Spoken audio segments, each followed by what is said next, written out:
জমকালো আয়োজনের মাধ্যমে আমেরিকান কারি অ্যাওয়ার্ড অনুষ্ঠিত হবে ইনশাল্লাহ। আপনারা জানেন যে কারি ইন্ডাস্ট্রি এখন পৃথিবীতে সবচেয়ে আলোচিত। পৃথিবীর সমস্ত দেশেই কিন্তু এই ইন্ডাস্ট্রিতে একটা হসপিটালিটি ম্যানেজমেন্ট এবং কারি শিল্পের কুলিনারি আর্টস নিয়ে যারা কাজ করে যাচ্ছে এদের একটা কদর বাড়ছে।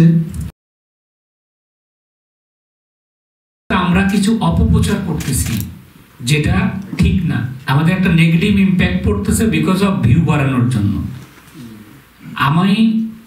আমার সাথে দুইটা চৌকস পুলিশ অফিসার থাকেন, ডিটেকটিভ থাকেন, ওনাদের সাথে আমি কথা বলছি, অফিসে ইনভাইটও করছি যে যেমন ভাই এখন পর্যন্ত কি কোনো নিউজ আছে আপনাদের কাছে উনি FBI এর সাথে কাজ করতেছে, উনি আইসির সাথে কাজ করেন? বলছে আকাশ ভাই এখনো শুনি নেই বাঙালি কাউকে ধরে নিয়ে গেছে বা আইস এসে কাউকে হানা দিছে। এটা অপ্রাসঙ্গিক কথা আজকে MOU সাইনে। কথাটা আমি এই জন্য আনলাম যে আমারই ভাই বোনরা কিন্তু কাজ করতেছে।